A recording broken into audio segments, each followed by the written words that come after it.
समस्त मातृ शक्तियों भाई बंधुओं सादर जय श्री कृष्ण। ऋषि पंचमी के दिन यह पावन कथा श्रद्धा पूर्वक सुनने से 7 जन्मों के पापों का नाश होता है, सभी मनोकामनाएं पूर्ण होती है।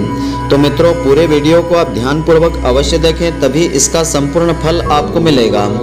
तो ऋषि पंचमी के दिन सप्त ऋषि भगवान की पूजा करने के पश्चात श्रद्धा पूर्वक यह कथा सुनना चाहिए। तो ऋषि पंचमी की पौराणिक कथा के अनुसार प्राचीन समय में विदर्भ देश में एक ब्राह्मण देवता रहते थे जिनका नाम उत्तंक था। उनकी पत्नी का नाम सुशीला था। सुशीला बड़ी ही पतिव्रता नारी थी। सुशीला पतिव्रता स्त्री थी। उसकी 2 संतानें थी, एक पुत्र था, एक पुत्री थी। पुत्री विवाह योग्य हो गई। उसका विवाह कुशल वीर नामक युवक से कर दिया गया। देवयोग से कुछ समय में ही वह विधवा हो गई, जिससे पूरा परिवार दुखी सा हो गया। ब्राह्मण दंपत्ति अपनी कन्या के साथ वन में कुटिया बना करके रहने लगे। एक दिन उसकी कन्या सो रही थी तो उसका संपूर्ण शरीर कीड़े मकोड़ों से भर गया। कन्या ने अगले दिन यह बात अपनी माता को बताई। सुशीला ने अपने प्राणनाथ को संपूर्ण बात बताते हुए इसका कारण पूछा तो उत्तंक ने अपनी समाधि में ध्यान मग्न होकर के इस बात का कारण का पता लगाया। उसने अपनी पत्नी को बताया कि पिछले 7वें जन्म में हमारी पुत्री जब रजस्वला थी तब उसने बर्तन आदि सभी छुए थे, और इस जन्म में अन्य लोगों की देखा देखी में हमारी पुत्री ने भाद्रपद मास शुक्ल पक्ष की अर्थात ऋषि पंचमी का व्रत भी नहीं किया है। इस कारण इसकी ऐसी दुर्दशा हुई है। तब सुशीला ने अपने प्राणनाथ से पूछा कि इस गलती का कोई उपाय हो तो बताने की कृपा करिए। उत्तंक ने बताया कि पुराणों के अनुसार जब कोई स्त्री रजस्वला हो जाती है तो वह पहले दिन चांडालिनी, दूसरे दिन ब्रह्मघातिनी, तीसरे दिन धोबिनी और चौथे दिन पवित्र मानी जाती है।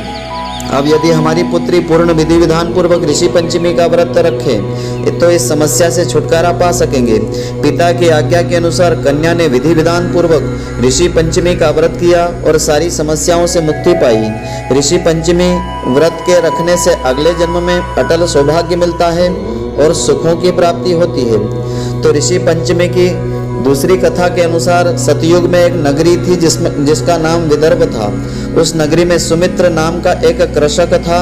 सुमित्र की पत्नी का नाम जयश्री था, जो अत्यंत ही पतिव्रता स्त्री थी। एक दिन जयश्री खेत में काम कर रही थी, तभी वह रजस्वला हो गई। उसे रजस्वला होने का पता लगने के बाद भी घर के काम में लगी रही थी। जब दोनों ने अपने आयु को भोग लिया और मृत्यु को प्राप्त हो गए तो अगले जन्म में जयश्री को कुतिया की योनि मिली और सुमित्र को बेल की योनि मिली, क्योंकि दोनों ने ही ऋतु काल के धर्म के दोष से पाप कर्म किया था। इस कारण दोनों को अपने पूर्व जन्म का संपूर्ण ज्ञान भी हो गया था। कुतिया और बेल दोनों अपने पुत्र सुमित्र के यहाँ रहने लगे। तो सुचित्र बहुत ही धर्मात्मा व्यक्ति था। उसने अपने माता पिता के श्राद्ध के लिए ब्राह्मणों को भोजन के लिए बुलवाया था। सुचित्र ने भोजन के लिए नाना प्रकार के पकवान भी बनवाए। जब सुचित्र की पत्नी कोई काम से रसोई से बाहर गई तो पीछे से एक विषैला सांप आया। उसने खीर के बर्तन में विष छोड़ दिया था।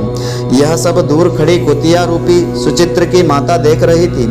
अपने पुत्र को ब्रह्म हत्या से बचाने के लिए रसोई में गई और बहू के सामने खीर को झूठा कर दिया।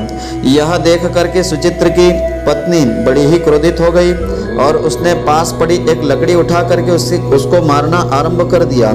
किसी तरह से सुचित्र की माता ने अपनी जान बचाई और रोज कुतिया को सुचित्र की पत्नी बचा हुआ भोजन दे देती थी, लेकिन आज उस पर क्रोध होने के कारण उसे कुछ भी खाने के लिए नहीं दिया।